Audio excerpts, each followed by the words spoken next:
একদিন আড্ডা দিতে দিতে হঠাৎ তারিণী খুড়ো আমাদের দিকে তাকিয়ে প্রশ্ন করলেন, ডুয়েল মানে জানিস? বাহ, ডুয়েল মানে জানবো না? ডুয়েল রোল মানেই দৈত্য ভূমিকা। সন্তোষ দত্ত গুপি গাইনে ডুয়েল রোল করেছিলেন, হাল্লার রাজা, শুন্ডির রাজা।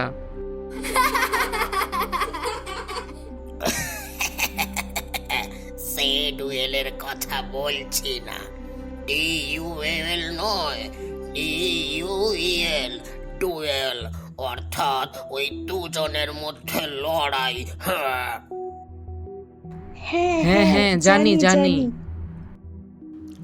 আমাদের উৎসাহ দেখে তারিণী খুড়ো একটু গলা খাকারি দিয়ে গল্প শুরু করলেন। এই ডুয়েল নিয়ে এককালে কিছু পড়াশুনো করেছিলুম নিজের শখে। ওই ষোড়শ শতাব্দীর শেষ ভাগে ইতালি থেকে ডুয়েলিং এর রেওয়াজ ধীরে ধীরে সারা ইউরোপে ছড়িয়ে পড়ে। তখন তরোয়াল ছিল ভদ্রলোকেদের পোশাকের ওই একটা অংশ, আর আশি চালানা মনে ওই ফেন্সিং শেখা ছিল সাধারণ শিক্ষার অন্তর্ভুক্ত। আমরা সবাই মন দিয়ে শুনছি। তারিণী খুড়ো বলতে লাগলেন, ধর একজন আরেকজনকে অপমান করলো, অমনি অপমানিত ব্যক্তি নিজের সম্মান রক্ষার জন্য অন্যজনকে ডুয়েলে চ্যালেঞ্জ করত, আর সেই চ্যালেঞ্জ অগ্রাহ্য করাটা ছিল তখন ভীষণ অপমান বলে গণ্য হতো। ফলে ওই শুরু হয়ে যেত তো তরোয়ালের লড়াই। হ্যাঁ,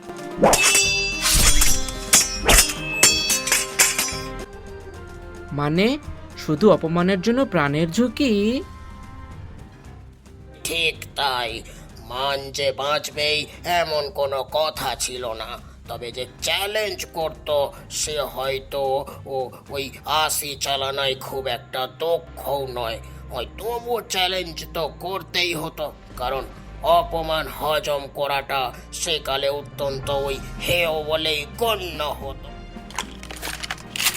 পরে পরে বন্দুক পিস্তলের যুগ এলেই পিস্তলই হয়ে গেল ডুয়েলিং এর প্রধান অস্ত্র। সেটা অষ্টাদশ শতাব্দীর ঘটনা। তারিণী খুড়োর গলায় যেন ইতিহাস জীবন্ত হয়ে উঠল। এই ডুয়েলিং এ এত লোক মরতো আর জখম হতো যে ইতিহাসে বহুবার এটাকে বেআইনি করার চেষ্টাও হয়েছে, কিন্তু এক রাজা আইন করে বন্ধ করলেন তো পরের রাজা আবার শিথিল করে দিলেন, ফলে ডুয়েলিং আবার চালু হয়ে গেল। তাহলে নিয়ম কানুনও নিশ্চয়ই ছিল? ছিল বই কি ছিল ছিল। ওই দুজনকেই হুবহু একই ধরনের অস্ত্র ব্যবহার করতেই হবে। দুজনের ওই একজন করে সেকেন্ড বা আম্পায়ার থাকবে, যাতে কারচুপির সুযোগ না থাকে। তারিণী খুড়ো হাত নেড়ে যেন চোখের সামনে দৃশ্যটা ফুটিয়ে তুললেন। দুজনকে এমন জায়গায় দাঁড়াতে হবে যাতে তাদের মধ্যে 20 গজ দূরত্ব থাকে। তারপর চ্যালেঞ্জারের সেকেন্ড ফায়ার বলা মাত্রই দুজনকে একসঙ্গে গুলি চালাতে হবে। আমরা সবাই নিঃশ্বাস বন্ধ করে শুনছি। তোরা তোরা জানিস কিনা জানি না, এই ভারতবর্ষেই নয়, ভারতবর্ষ কেন, এই কলকাতাতেই আজ থেকে প্রায় 200 বছর আগে এক বিখ্যাত ডুয়েল লড়াই হয়েছিল। কলকাতায়? সত্যি? তারপর তারপর কি হয়েছিল? তারিণী খুড়োর প্রশ্ন শুনে আমরা সবাই একে অপরের মুখ চাওয়াচাওয়ি করলাম। কলকাতায় এমন কোনো বিখ্যাত ডুয়েলের কথা আমাদের কারোরই জানা ছিল না। ন্যাপলাও দেখলাম জানে না, সেও আমাদের সঙ্গে মাথা নেড়ে অজ্ঞতা স্বীকার করল। যে দুজন লড়েছিলেন তাদের একজন তো জগৎ বিখ্যাত, তিনি হলেন ভারতের বড় লর্ড ওয়ারেন হেস্টিংস, আর তার প্রতিপক্ষের নাম ফিলিপ ফ্রান্সিস। বড়লা টয়রেন হেস্টিংস। হ্যাঁ, ওই ফিলিপ ফ্রান্সিসই ছিলেন বড়লাটের কাউন্সিলের সদস্য। কোনো এক কারণে হেস্টিংস তাকে একটি অপমানসূচক চিঠি লেখেন। তারিণী খুড়ো একটু থামলেন। আমরা আরও মনোযোগ দিয়ে শুনতে লাগলাম। ওই অপমান সহ্য করতে না পেরে ফ্রান্সিস তাকে ডুয়েলে চ্যালেঞ্জ করেন। আলিপুরে এখন যেখানে ওই ন্যাশনাল লাইব্রেরি আছে না, তার কাছেই এক খোলা জায়গায় সেই ডুয়েল অনুষ্ঠিত হয়। আবার যেহেতু ফ্রান্সিস চ্যালেঞ্জই করেছিলেন, তাই তার একজন বন্ধুকেই জোড়া পিস্তলের ব্যবস্থা করতে হয়। হ্যাঁ, ওই তিনিই পরে ফায়ার বলে চিৎকার করেন। হ্যাঁ, ফায়ার! দুজনেই একই সঙ্গে গুলি চালিয়েছিলেন, কিন্তু মাটিতে লুটিয়ে পড়লেন মাত্র একজন, ওই ফিলিপ ফ্রান্সিস। ও, তবে ওই সুখের বিষয়, জখমটা মারাত্মক ছিল না, তিনি প্রাণে বেঁচে যান। ইতিহাস তো হলো, এবার গল্প হোক। ডুইলিং যখন আপনার মাথায় ঘুরছে, তখন মনে হচ্ছে ডুইলিং নিয়ে নির্ঘাত আপনারও কোনো এক্সপিরিয়েন্স আছে। এবার তোরা যা ভাবছিস সেরকম অভিজ্ঞতা না থাকলেও ওই চা আছে, শুনলে তাক লেগে যাবে। এই বলে তারিণী খুড়ো দুধ চিনি ছাড়া চায়ে এক চুমুক দিলেন। তারপরে পকেট থেকে বের করলেন এক্সপোর্ট কোয়ালিটির বিড়ির প্যাকেট আর দেশলাই। দুটোই পাশে তক্তপোষের উপরে রেখে তিনি গল্প শুরু করলেন। আমি থাকি তখন ওই লখনৌতে, রেগুলার চাকরি বাকরি কিছু করি না, আর তার বিশেষ প্রয়োজনও নেই। এবার বুঝেছি আসল গল্প শুরু। কারণ তার বছর দেড়েক আগে রেঞ্জার্সের লটারিতে লাখ 1.5 ওই টাকা পেয়েছিলাম। সেই টাকা সুদেই দিব্যি চলে যাচ্ছে। লাখ দেড়েক? আমি বলছি 1951 সালের কথা রে।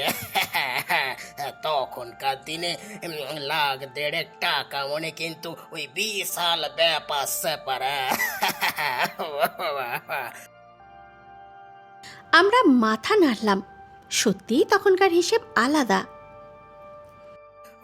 আমি একা মানুষ, মাসে 500-700 টাকা হলেই আরামে চলে যেত। লাটুস বোর্ডে একটা ছোট্ট বাংলো বাড়ি ভাড়া নিয়ে থাকতাম। মাঝে মাঝে পালোয়ানিয়ার কাগজে ইংরেজিতে টুকটাক লেখা লিখতাম। কিন্তু তারিণী খুড়োর সবচেয়ে প্রিয় জায়গা ছিল অন্য একটি। আর ওই নিয়মিত যেতাম হজরতগঞ্জের একটা নিলামের দোকানে। নবাবদের আমলের নানা জিনিসও তখন সেখানে পাওয়া যেত। সুবিধের দামে কিনে ধনী আমেরিকান টুরিস্টদের কাছে বিক্রি করলে ওই বেশ লাভও হতো। বুঝেছি, ব্যবসাও চলতো। অবশ্য শুধু ব্যবসা নয়, নিজেরও একটু শখ ছিল বটে কিনা। তারিণী খুড়োর চোখে তখন যেন পুরনো দিনের স্মৃতির ঝিলিক। আমার বৈঠকখানা ছোট ছিল ঠিকই, কিন্তু তার বেশিরভাগ জিনিসই ওই নিলামের দোকান থেকে কেনা। তারিণী খুড়োর সেই নিলামের দোকান থেকেই যে শুরু হতে চলেছে এক অদ্ভুত কাহিনী। তখনও আমরা কেউ তা বুঝতে পারিনি। লখনৌতে তারিণী খুড়োর দিনগুলো বেশ আরামেই কাটছিল, কিন্তু এক রবিবার সকালে এমন একটি ঘটনা ঘটল যা তার জীবনের অন্যতম অদ্ভুত অভিজ্ঞতার সূচনা হয়ে দাঁড়ায়। এক রবিবারের সকালে ওই নিলামের দোকানে গিয়ে দেখি নানান জিনিসপত্রের মধ্যে রয়েছে একটা খয়েরি রঙের মেহগিনি কাঠের বাক্স। বাক্সটা খুব বড় নয়, প্রায় 1 হাত লম্বা, 1 বিঘত চওড়া আর 3 ইঞ্চির মতো পুরু। ভেতরে কি থাকতে পারে কিছুই আন্দাজ করতে পারছিলাম না, তাই কৌতূহলটা আরই বেড়ে গেল। সেদিন নিলামে আরও অনেক জিনিস উঠেছিল, কিন্তু তারিণী খুড়োর মন পড়েছিল শুধু ওই রহস্যময় বাক্সটার উপর। অবশেষে প্রায় 1 ঘন্টা অপেক্ষার পর নিলামদার বাক্সটা হাতে তুলে নিলেন। আমি তখন একেবারে ওই টান টান হয়ে বসলাম। এবারে একটি অতি লোভনীয় জিনিস আপনাদের সামনে উপস্থিত করছি। এর জুড়ি পাওয়া ভার। দেখুন, এই যে ঢাকনা খুলছি আমি।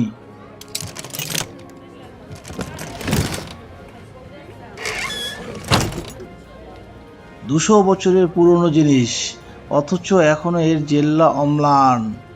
জগৎ বিখ্যাত আগ্নেয়াস্ত্র প্রস্তুতকারক জোসেফ ম্যান্টনের ছাপমারা এক জোড়া ডুয়েলিং পিস্তল। এই জোড়ার আর জুড়ি নেই। দূর থেকেই পিস্তল দুটো দেখে তারিণী খুড়োর মন কেড়ে নিয়েছিল।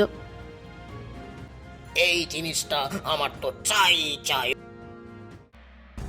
মুহূর্তের মধ্যেই তার গল্পটা ছুটতে শুরু করলো অতীতের দিকে।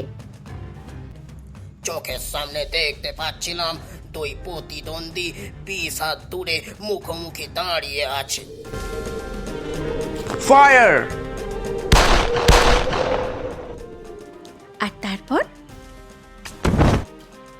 রক্তাক্ত এক ভয়ঙ্কর দৃশ্য। এদিকে নিলামও চলছিল। 700। 750। 4 বাগের এক গুজরাটি ভদ্রলোক তখন পর্যন্ত সর্বোচ্চ দর দিয়েছেন। 1000। দর শোনা মাত্র চারিদিক যেন নিস্তব্ধ হয়ে গেল। 1001, 1002, 1003। সোল্ড। বাক্স সমেত সেই ঐতিহাসিক পিস্তল জোড়া এবার তারিণী খুড়োর। দোকানে দেখে যতটা ভালো লাগছিল, বাড়িতে এনে হাতে নিয়ে তার চেয়েও শতগুণ বেশি ভালো লাগছিল। সত্যিই যেন রাজকীয় অস্ত্র। পিস্তলের মতো পিস্তল বটে, যেমন তার বাঁট তেমনি তার নল। প্রায় 17 ইঞ্চি লম্বা প্রতিটি পিস্তল, গায়ে স্পষ্ট খোদাই করা জোসেফ ম্যান্টন। বন্দুক সম্পর্কে তারিণী খুড়োর আগেই কিছু পড়াশোনা ছিল। অষ্টাদশ শতাব্দীর শেষ ভাগে ইংল্যান্ডে যাদের বন্দুক তৈরির সবচেয়ে বেশি নাম ডাক ছিল, জোসেফ ম্যান্টন তাদের মধ্যে অন্যতম। লখনৌতে এসেছেন তখন মাত্র 3 মাস। বাঙালি কম ছিল না, কিন্তু তেমন কারোর সঙ্গে পরিচয়ও হয়নি। ওই সন্ধ্যাবেলাটা সাধারণত বাড়িতেই কাটতো। বাড়িতে ছিলেন তিনি, একজন রান্নার লোক আর একজন চাকর। পিস্তল দুটো কেনার পর থেকেই মাথায় ডুয়েলিং নিয়ে একটা গল্পের প্লট ঘুরছিল। সেদিনও খাতা কলম নিয়ে আরাম কেদারায় বসে সেই গল্প লেখার চেষ্টা করছিলেন। ঠিক তখনই হ্যাঁ, তিনি মাথা তুলে দরজার দিকে তাকালেন। কোনো বিদেশি খদ্দের নাকি?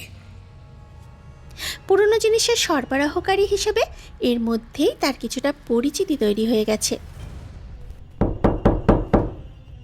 তারিণী খুড়ো তখনও জানতেন না দরজার উপরে দাঁড়িয়ে থাকা মানুষটি তাকে জড়িয়ে ফেলতে চলেছে এক অবিশ্বাস্য রহস্যের মধ্যে। সন্ধ্যার সেই নিরিবিলি সময়ে দরজায় কড়া নাড়ার শব্দ শুনে তারিণী খুড়ো উঠে দাঁড়ালেন। দরজা খুলতেই দেখলেন সামনে দাঁড়িয়ে আছেন এক সাহেব। Good evening, good evening. Good evening. বয়স 45-এর কাছাকাছি। দেখে বোঝা যায় বহু দিনের ভারতবাসী। এমনও হতে পারে জন্মই হয়েছে এই দেশে, অর্থাৎ একজন অ্যাংলো ইন্ডিয়ান। একটু দরকার ছিল, ভেতরে বসতে পারি কি? নিশ্চয় নিশ্চয়, আসুন আসুন। বৈঠকখানার আলোয় ভদ্রলোককে আরও স্পষ্ট দেখা গেল। সুপুরুষ বলা যায়, হালকা বাদামি চুল, ঘন গোঁফ, নীল চোখ, পরনে ছাইরঙা স্যুট। সাহেব, আমি তো মদ খাই না, তবে যদি বলেন এক কাপ চা কফির ব্যবস্থা করতে পারি। না, ধন্যবাদ, আর কোনো দরকার নেই। আমি এই মাত্র বাড়ি থেকে ডিনার খেয়ে এসেছি। এরপরই তিনি নিজের আসার কারণ জানালেন। তোমায় আজ সকালে রেখেছিলাম হজরতগঞ্জের অকশন হাউসে। তুমিও ছিলে সেখানে? হ্যাঁ, কিন্তু তুমি এত তন্ময় ছিলে যে বোধহয় খেয়াল করো। আসলে একটা জিনিসের ওপর খুব লোভ ছিল। সেটা তো শেষ পর্যন্ত তোমারই হয়ে গেল। কোনটা? ডুয়েলিং পিস্তল, জোসেফ ম্যান্টনের তৈরি। You are very lucky. ভদ্রলোকের কথায় তারিণী খুড়োর কৌতূহল আরও বেড়ে গেল। ওটা কি তোমার কোনো পরিচিত লোকের সম্পত্তি ছিল? হ্যাঁ, তবে সে বহুদিন আগেই মারা গেছে। কথাটা বলার সময় তার চোখে যেন এক মুহূর্তের জন্য অদ্ভুত ছায়া খেলে গেল। তারপর জিনিসটা কোথায় চলে গিয়েছিল আমি জানতাম না। ওটা কি একবার হাতে নিয়ে দেখতে পারি? কারণ এর সঙ্গে একটা কাহিনী জড়িয়ে আছে। নিশ্চয় নিশ্চয়। তারিণী খুড়ো পিস্তলের বাক্সটা তার হাতে তুলে দিলেন। সাহেব ধীরে ধীরে বাক্স খুললেন, তারপরে একটি পিস্তল বের করে ল্যাম্পের আলোয় তুলে ধরলেন। তার চোখ দুটো যেন হঠাৎ জ্বলে উঠল। হ্যাঁ, ঠিক এটাই। তিনি পিস্তলটা নেড়ে চেড়ে দেখতে লাগলেন, যেন বহুদিন পর হারিয়ে যাওয়া কোনো স্মৃতিকে ছুঁয়ে দেখছেন। এই পিস্টল নিয়ে এক ডুয়েল লড়া হয়েছিল এই লখনৌ শহরে। লখনৌতে ডুয়েল? হ্যাঁ, আজ থেকে প্রায় 150 বছর আগের ঘটনা। ভদ্রলোকের গলায় এমন এক অদ্ভুত নিশ্চয়তা ছিল, যেন ঘটনাটা তিনি নিজেই প্রত্যক্ষ করেছিলেন। সত্যি বলতে কি, আর মাত্র 3 দিন পরেই সেই ঘটনার ঠিক 150 বছর পূর্ণ হবে। তাই নাকি? হ্যাঁ, কবে? 16ই অক্টোবর। তারিণী খুড়োর কৌতূহল তখন চরমে। খুব আশ্চর্য তো, কিন্তু ডুয়েলটা কাদের মধ্যে হয়েছিল? প্রশ্নটা শুনে সাহেব কয়েক সেকেন্ড চুপ করে রইলেন। তারপরে ধীরে ধীরে পিস্তলটা টেবিলের উপরে নামিয়ে রাখলেন, আর তার ঠোঁটের কোণে ফুটে উঠল এক অদ্ভুত দুর্বোধ্য হাসি। তারিণী খুড়ো তখনও জানতেন না, পরের কয়েক মিনিটে তিনি এমন একটি গল্প শুনতে চলেছেন যার সঙ্গে এই রহস্যময় সাহেবের সম্পর্ক কল্পনারও বাইরে। পিস্তলটা ফেরত দিয়ে সাহেব আবার সোফায় গিয়ে বসলেন। তারপর কয়েক মুহূর্ত চুপ থেকে তিনি এমনভাবে কথা বলতে শুরু করলেন যেন ঘটনাগুলো তার নিজের চোখে দেখা। সমস্ত ঘটনা আমার এমন পুঙ্খানুপুঙ্খভাবে শোনা যে আমি যেন চোখের সামনে দেখতে পাই। ডক্টর জেমেরিয়া হাডসনের মেয়ে অ্যানাবেলা হাডসন, লখনৌ অন্যতম নামকরা সুন্দরী, ডাকসাইটে তরুণী, ঘোড়া চালায়, বন্দুক চালায়, দুটোই পুরুষদের মতো দক্ষতায়। আবার নাচতেও পারে, গানও গাইতে পারে। সৌন্দর্য, সাহস আর প্রতিভা সব মিলিয়ে যেন এক অসাধারণ ব্যক্তিত্ব। সেই সময় লখনৌতে এক তরুণ ইংরেজ শিল্পী এসে উপস্থিত হয়, নাম জন ইলিংওয়ার্থ। তার আসল উদ্দেশ্য ছিল নবাবের ছবি এঁকে মোটা ইনাম পাওয়া। কিন্তু অ্যানাবেলা হাডসনের রূপের কথা শোনার পর তার পরিকল্পনাই বদলে গেল। সে অ্যানাবেলার একটি প্রতিকৃতি আঁকার প্রস্তাব নিয়ে তার বাড়িতে হাজির হয়। ছবি আঁকা শুরু হলো, আর সেই ছবির সঙ্গে ধীরে ধীরে আঁকা হতে লাগলো আরেকটি গল্প। ইলিংওয়ার্থ খুব অল্প সময়ের মধ্যেই অ্যানাবেলাকে গভীরভাবে ভালোবেসে ফেলল। কিন্তু ভাগ্যের খেলা তখনই শুরু হয়ে গেছে। এর কিছুদিন আগে এক পার্টিতে অ্যানাবেলার সঙ্গে পরিচয় হয়েছিল চার্লস ব্রুসের। লখনৌ ক্যান্টনমেন্টে তখন বেঙ্গল রেজিমেন্টের বড় অংশ অবস্থান করছে। চার্লস ব্রুস ছিলেন সেই রেজিমেন্টের একজন ক্যাপ্টেন, সুদর্শন, আত্মবিশ্বাসী এবং কিছুটা অহংকারী। ব্রুসও প্রথম দর্শনেই অ্যানাবেলার প্রেমে পড়ে যায়। পার্টির মাত্র 2 দিন পর আর ধৈর্য রাখতে পারলেন না ক্যাপ্টেন ব্রুস। তিনি সরাসরি চলে এলেন অ্যানাবেলার বাড়িতে। কিন্তু সেখানে গিয়ে যে দৃশ্য দেখলেন তা তার একদম ভালো লাগলো না। এক অচেনা তরুণ বসে অ্যানাবেলার ছবি আঁকছে, সেই জন ইলিংওয়ার্থ। ইলিংওয়ার্থ খুব বলিষ্ঠ পুরুষ ছিল না, কিন্তু দেখতে মোটেই খারাপ ছিল না। আর তার চোখের ভাষা দেখলেই বোঝা যাচ্ছিল সে অ্যানাবেলার প্রেমে পড়েছে। শিল্পীর জাতটাকে ব্রুস এমনিতেই অবজ্ঞা করত, আর আজ প্রতিদ্বন্দ্বীকে সামনে পেয়ে তার অহংকার আরও মাথাচাড়া দিয়ে উঠল। শিল্পীরা তো রং তুলি নিয়েই ভালো, ভদ্রলোকদের জগতে বেশি ঘোরাঘুরি করা তাদের সাজে না। অ্যানাবেলার সামনে অপমানজনক মন্তব্যটা করল ব্রুস। Captain Bruce! ইলিংওয়ার্থ সাধারণত শান্ত প্রকৃতির মানুষ। তার মধ্যে যা গুণ ছিল সবই ছিল শিল্পীর গুণ, আর তার প্রস্তাব ছিল অত্যন্ত কোমল। কিন্তু ভালোবাসার মানুষের সামনে এই অপমান সে সহ্য করতে পারল না। ক্যাপ্টেন ব্রুস, আমি আপনাকে ডুয়েলের জন্য চ্যালেঞ্জ করছি। ঘরে যেন মুহূর্তের জন্য সময় থেমে গেল। তুমি আমাকে ডুয়েলে চ্যালেঞ্জ করছো? হ্যাঁ। খুশি মনে গ্রহণ করলাম। চ্যালেঞ্জ গৃহীত হলো। দিনক্ষণ স্থির হয়ে গেল। 16ই অক্টোবর, ভোর 6টা। একজন শিল্পী আর একজন সৈনিক, একজন প্রেমের জন্য লড়তে চলেছে, অন্যজন নিজের অহংকারের জন্য। তুমি জানো বোধহয়, যারা ডুয়েল লড়বে তাদের একজন করে সেকেন্ড দরকার হয়। হ্যাঁ হ্যাঁ, জানি জানি জানি। তারিণী খুড়ো উত্তর দিলেন, আর সাহেব সামান্য ঝুঁকে এলেন সামনে। মনে হলো এবার তিনি গল্পের সবচেয়ে গুরুত্বপূর্ণ অংশে প্রবেশ করতে চলেছেন। জানি এরা এম্পায়ারের কাজ করে, অর্থাৎ লক্ষ্য রাখে ডুয়েলের নিয়মগুলো ওই ঠিকভাবে পালিত হচ্ছে কিনা। ঠিক তাই। সাহেব এবার একটু গুছিয়ে বসে গল্পের পরের অংশ শুরু করলেন। সচরাচর এই সেকেন্ডটি হয় ডুয়েল লড়তে যাওয়া ব্যক্তির কোনো ঘনিষ্ঠ বন্ধু। লখনৌ শহরে ইলিংওয়ার্থে পরিচিত লোক খুব বেশি না থাকলেও সরকারি দপ্তরের এক কর্মচারীর সঙ্গে তার বেশ ভালো আলাপ হয়েছিল।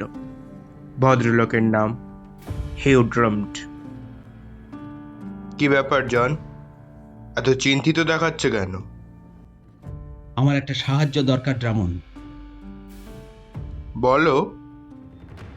ডুয়েলের জন্য এক জোড়া পিস্তল জোগাড় করে দিতে হবে, দুটো যেন হুবহু এক রকম হয়। ডুয়েলের নিয়মই ছিল এমন।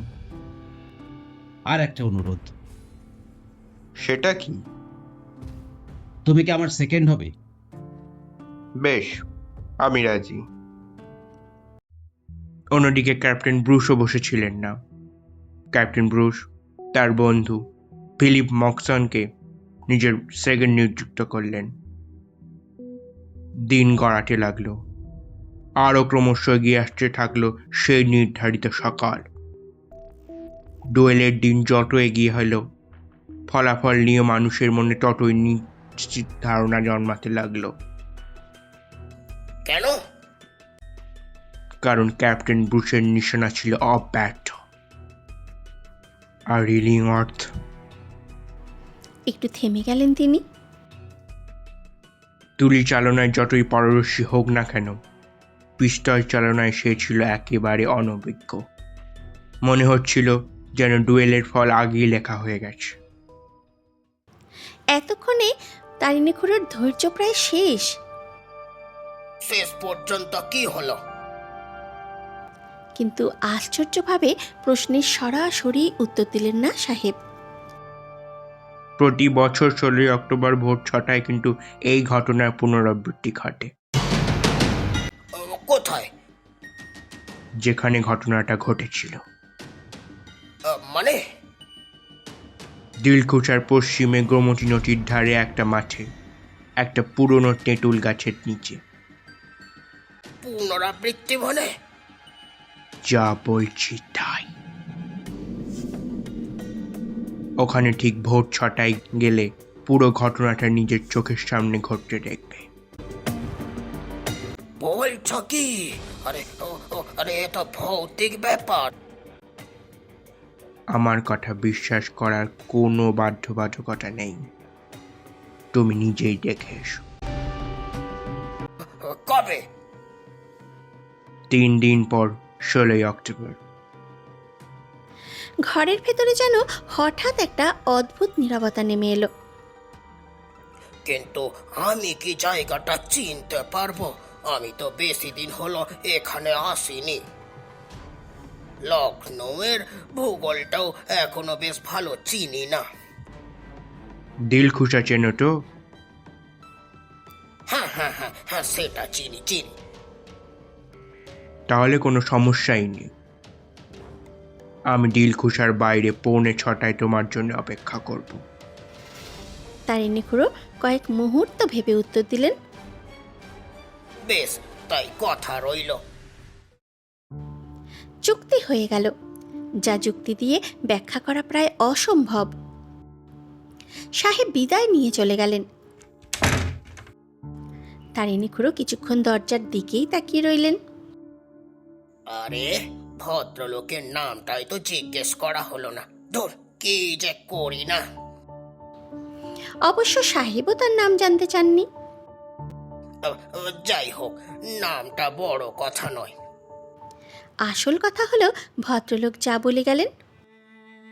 বিশ্বাস করাই কঠিন ছিল যে এই লখনৌ শহরেই একসময় এমন রোমাঞ্চকর প্রেম ও দ্বন্দ্বের ঘটনা ঘটেছিল।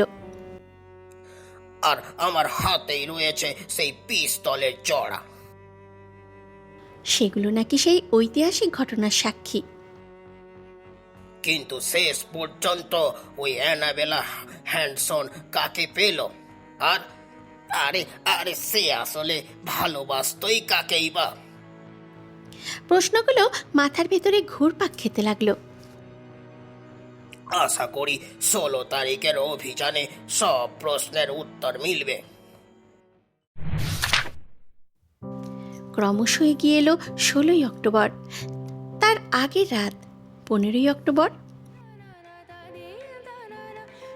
একটি গানের জলসা থেকে বাড়ি ফিরছিলেন তারিণী খুড়ো। ঠিক তখনই রাস্তায় আবার দেখা হয়ে গেল সেই রহস্যময় সাহেবের সঙ্গে।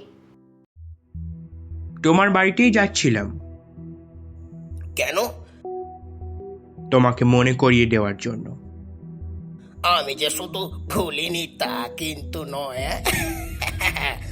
অত্যন্ত উৎগ্রীব হয়ে আগামীকালের জন্য অপেক্ষা করছি। ভালো। এরপর আবার অন্ধকারের মধ্যে মিলিয়ে গেলেন ভদ্রলোক। ভোর 5টা। উঠতেই হবে। এক কাপ গরম চা খেয়ে গলায় মাফলার জড়ালেন তিনি। অক্টোবরের ভোরে হালকা শীত পড়েছে। একটি টাঙ্গা ভাড়া করে রওনা হলেন দিলখুশার উদ্দেশ্যে। শহরে একটু বাইরে অবস্থিত দিলখুশা। একসময় এটি ছিল নবাব সাদাত আলীর বাগানবাড়ি। চারদিকে বিশাল পার্ক, সেখানে এককালে হরিণ চড়ত। শোনা যায় মাঝে মধ্যে জঙ্গল থেকে চিতাবাঘও এসে পড়তো ওই অঞ্চলে। এখন অবশ্য সেই জৌলুস আর নেই, প্রাসাদের শুধু খোলসটুকুই রয়ে গেছে। তবে পাশের ফুলবাগিচা এখনও সুন্দরভাবে রক্ষণাবেক্ষণ করা হয়। 6টা বাজতে তখনও 20 মিনিট বাকি। শোনো ভাই, তুমি যদি আধ ঘন্টা অপেক্ষা করো ঠিক আছে হুজুর।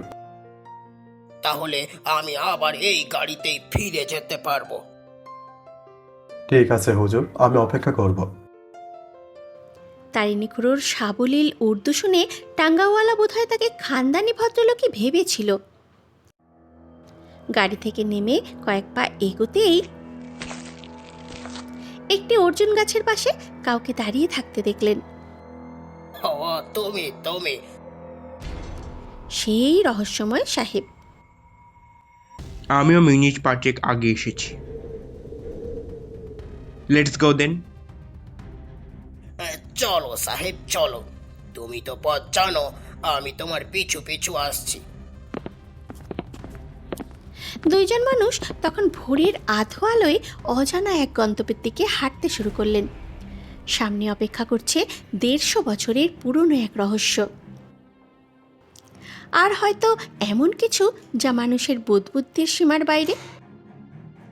মিনিট 5 হাঁটার পর তারিণী খুড়ো আর সেই রহস্যময় সাহেব এসে পৌঁছালেন এক খোলা মাঠে, যার পাশে আবছা কুয়াশা। দূরের জিনিসপত্র প্রায় দেখা যায় না। হয়তো টুয়েলের দিনেও ঠিক এমনই কুয়াশা ছিল। আগাছা আর কাটা ঝোপে ঘেরা একটি পোড়ো বাড়ির সামনে এসে সাহেব থামলেন। দেখেই বোঝা যায় একসময় এটি কোনো ইংরেজ সাহেবের বাসভবন ছিল। তবে আজ তাদের গন্তব্য সেই বাড়ি নয়। বাড়িটাকে পিছনে ফেলে দুজনে দাঁড়ালেন পূর্বমুখী হয়ে। কুয়াশার মধ্যেও কিছু জিনিস স্পষ্ট বোঝা যাচ্ছিল। সামনে একটু দূরে দাঁড়িয়ে আছে একটি বিশাল তেঁতুল গাছ, তার ডান দিকে প্রায় 40 হাত দূরে একটি বড় ঝোপ, আর সব কিছুর পেছনে শান্তভাবে বয়ে চলেছে গোমতী নদী। নদীর ওপারটা কুয়াশায় ঢাকা, তবুও আন্দাজ করা যায় সেখানে কোনো বসতি নেই। চারপাশ মিলিয়ে এক অদ্ভুত নির্জন পরিবেশ। শুনতে পাচ্ছ? কি? তারিণী খুড়ো কান পাতলেন।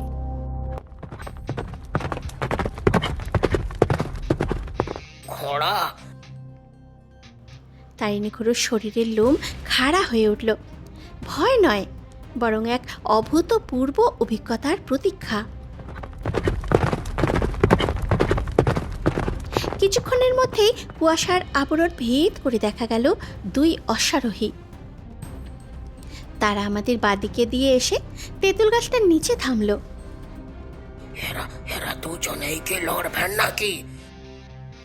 না, দুজনের মধ্যে লম্বা যিনি, তিনি জং ইলিংওয়ার্থ, তরুণ শিল্পী, অর্থাৎ যিনি চ্যালেঞ্জ করেছেন, আর অন্যজন তার বন্ধু ও সেকেন্ড হেউ ড্রাম্ট। ওই দেখো, ড্রামটের হাতে সেই মেহগিনি বাক্স। তারিণী খুড়োর বুকের ভিতরটা কেঁপে উঠল। ঠিক সেই বাক্স, যার যমজটি এখন তার নিজের বাড়িতে রাখা, আর তিনি দাঁড়িয়ে আছেন 1951 সালে। দেখছেন 150 বছর আগের একটি সকাল। উত্তেজনায় তার হৃদস্পন্দন দ্রুত হয়ে উঠল।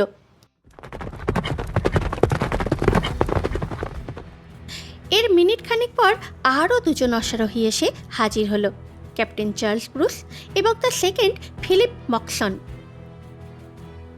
সবাই নেমে এলো ঘোড়া থেকে। হিউ ড্রামন্ড মেহগনি বাক্স খুললেন। তার ভেতর থেকে বেরিয়ে এলো সেই 2 ডুয়েলিং পিস্তল। তারপরে অত্যন্ত যত্নের সঙ্গে পিস্তলে গুলি ভরা হলো। একটি তুলে দেওয়া হলো ক্যাপ্টেন ব্রুসের হাতে, অন্যটি জন ইলিংওয়ার্থের হাতে। এখন নিয়ম বোঝানো হচ্ছে। এদিকে ভোরের আলো ধীরে ধীরে বাড়ছে। পূর্ব আকাশ গোলাপি রঙে রাঙা হয়ে উঠেছে, সেই রং প্রতিফলিত হচ্ছে গোমতীর জলে। অসাধারণ সুন্দর এক সকাল, আর সেই সৌন্দর্যের মাঝখানে অপেক্ষা করছে মৃত্যু। অবশেষে মুহূর্তটি এসে গেল। ব্রুস ও ইলিংওয়ার্থ মুখোমুখি দাঁড়ালেন। তারপর নিয়ম মতো মুখ ঘুরিয়ে দুজনেই গুনে গুনে হাঁটতে শুরু করলেন। 1, 2, 3, 14 পা দূরে গিয়ে দুজনেই থামলেন। তারপরে ধীরে ধীরে পিছন ফিরে আবার মুখোমুখি হলেন।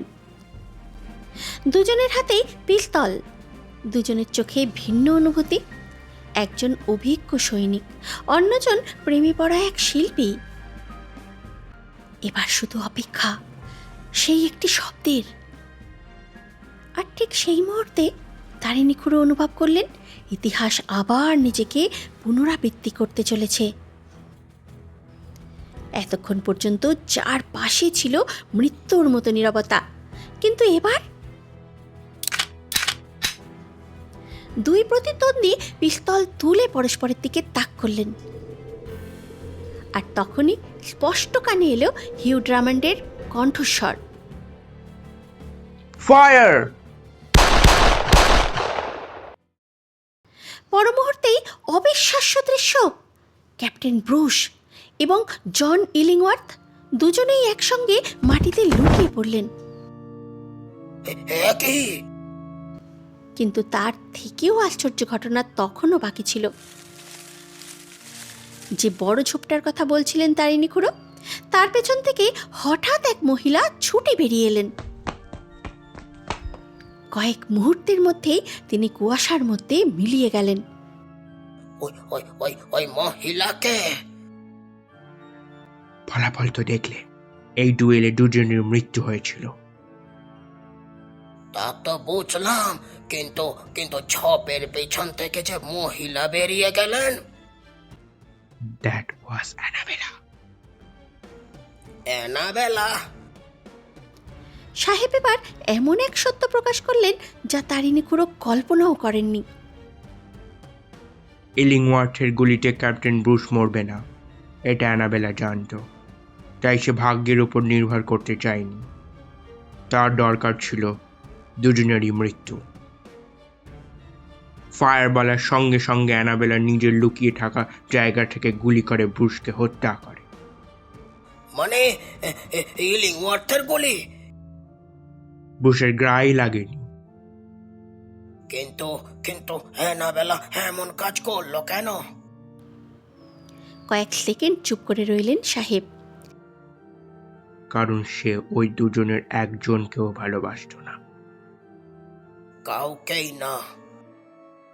না, সে বুঝেছিল ইলিংওয়ার্থ মারা যাবে, আর ব্রুস বেঁচে থাকলে তাকে বিরক্ত করতে থাকবে। তাই সে দুজনকেই সরিয়ে দিল। তাহলে সে কাকে ভালোবাসত? আর একজনকে, একজন মানুষ যাকে পরে সে বিয়ে করে এবং সুখে সংসার করে। এদিকে 150 বছরের পুরনো দৃশ্যটা ধীরে ধীরে মিলিয়ে যেতে শুরু করেছে। কুয়াশা আরো ঘন হয়ে উঠছে। তারিণী খুড়ো তখন ভাবছেন অদ্ভুত সেই নারী অ্যানাবেলার কথা। ঠিক তখনই